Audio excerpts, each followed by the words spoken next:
REM stage of sleep? Like, how does that affect us negatively?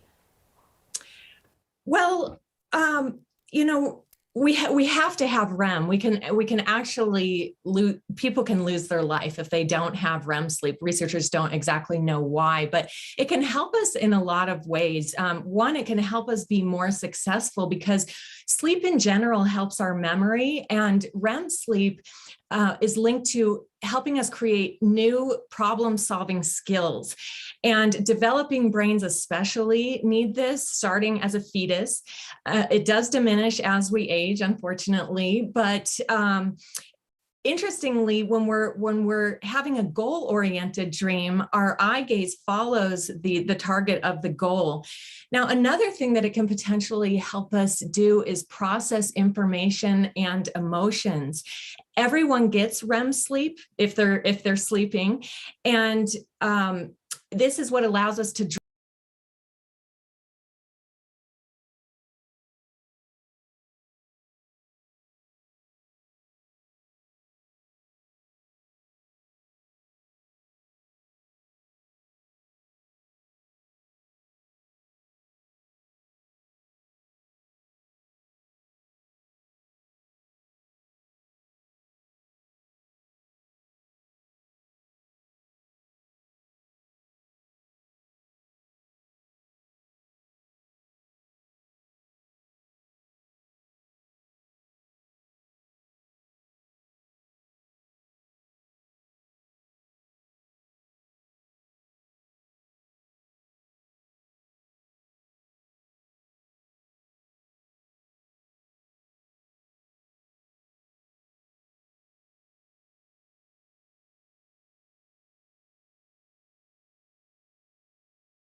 information on the plan for today.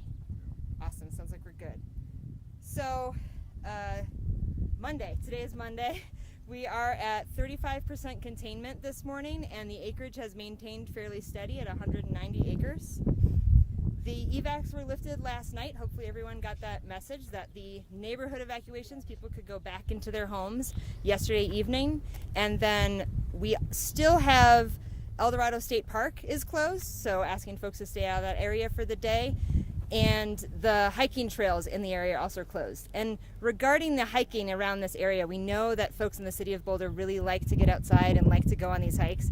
And if they can go to places that aren't near the fire area, that will allow firefighters and the folks that need to work on this fire today and do the hard, good work that they're doing to be able to do that and not have to worry about the safety of the community while within that fire line. So we're asking folks to please stay out of that area if at all possible.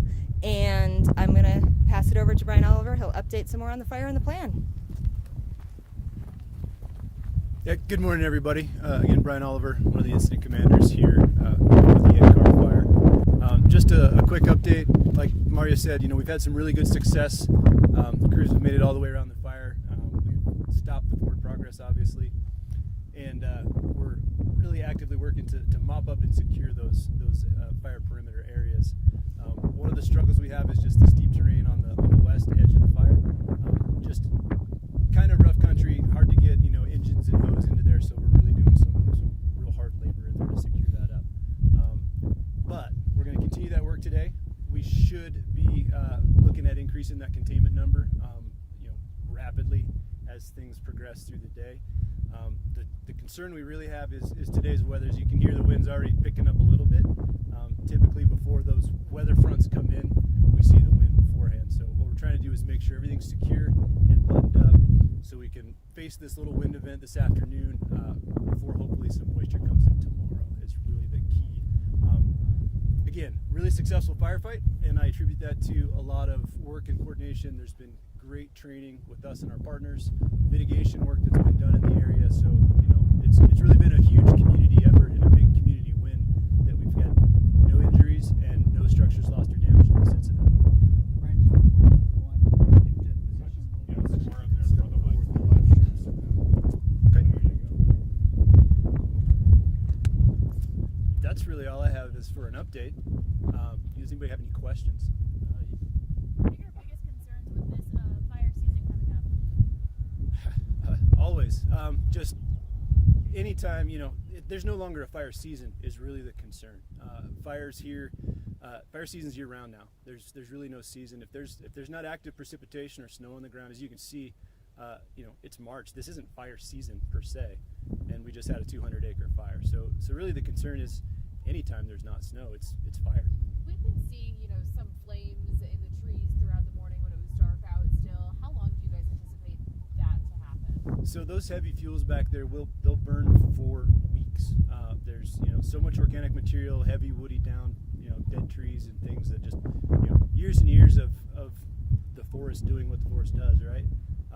So it's going to burn for a long time. We're hoping that the weather, the moisture tomorrow will kind of put a little kibosh on the active smoke and kind of ease everybody's concerns, but it'll smolder around for quite a while, and we'll have crews on scene up here checking it daily for at least 3 or 4 weeks. So people down in these neighborhoods, if they see that, should they be concerned? They shouldn't be. If they see something that's truly out of the ordinary, wispy smoke, not a big deal. They see a couple of glows in the night, not a problem. They see open flame or active fire, or any place they see, fire that they didn't see yesterday, that would absolutely be a place to call 911 and check. Well, with that in mind, what type of things do you guys do? Because the wind is picking up. So what strategies do you do fighting these fires to make sure that they don't spread? So like I said, right now we've stopped that forward spread, and now we're working farther interior to keep any kind of ember generation, right? The stuff that's still burning inside the fire gets picked up in the wind and blown towards those containment lines. So what we're doing is we're working farther and farther interior from those the fire's edge to secure that and keep any of those embers from blowing outside of the fire area. Speaking of the fire's edge, can you describe how close that came and what stopped it right there? Was it the wind shift or something? No. What happened there was active direct firefighting. So we had structure protection in place in case they couldn't contain the fire away from the community. Retardant helps. That's what we call a delay device. It doesn't put the fire out. slows the fire down, buys firefighters some time. So we put that in place. The wind actually shifted to our favor, and we could take a direct attack right along that flank with hose lines coming up from the neighborhood. So, as you can see, it's maybe a tenth of a mile, a couple hundred yards from the homes, but it was just good active firefighting. Are you guys concerned when you guys said you were going to stop forward progress? Are you worried with the wind today about that changing? Wind is always a concern, but I'm confident that our lines will hold today. Do you know how many personnel you guys are going to have out there today? Today we're looking at about 150 personnel on the fire line. From all three agencies? Yeah, absolutely. Big interagency effort. What role did all the snowfall that we've had? I mean, if you live in Boulder, you know it's been snowing like crazy in the last 3 months. What role did that actually play in this? So all the snow and moisture has helped. The soil is wet. It's making mop up much easier as we try to, stir the hot embers and the hot ash in to mop it up and put it out completely. Having that moisture in the soil is really beneficial to that. But because of the season, the grasses aren't growing yet. They're still dormant. So they didn't take up any of that moisture. They're not growing in green. As you know, in that springtime, we get that green up phase. And that's really like the best time for us because that green grass is growing and taking on moisture. It doesn't really burn. It's not as available. But in the spring before green up, everything is still dormant, so it's available for ignition. But it does help in the mop up. As you can see, looking at the picture behind me there, you can see where it burned around the snow. Anywhere there wasn't snow actually on the ground, the fuels were available for ignition. And with that, I'll turn it back over to Maria. Thank you guys very much. Any other additional questions? You said the acreage is the same. It has held, the estimate that we're putting out right now is 190, so it seems like it's changing by an acre or so, yes. What trails are in the area? Oh, I do not know the names of the trails. I bet that information is on the internet for parks and open space, for open space mountain parks. So folks, if they're interested in wandering, they can look there. And the trails here are very web-like. So they might go on a trail to start that they think is open and then end up going closer towards the fire. And we're just asking folks to pick the trail that goes farther away from the fire if that's the case. Are there any more either updated or more accurate numbers about how many people were evacuated at sort of the height of that when that evacuation area was largest? I don't have any more specifics. I think yesterday, for the largest evacuation numbers, I don't have those. I apologize. We'll try to get those. It might take a little bit. Any other questions? Okay, if we have more information for another press release or for another press conference, we'll let you know. We're hoping we have a good fire day on work-wise, and so hopefully there won't be much more to update with. Thank you so much.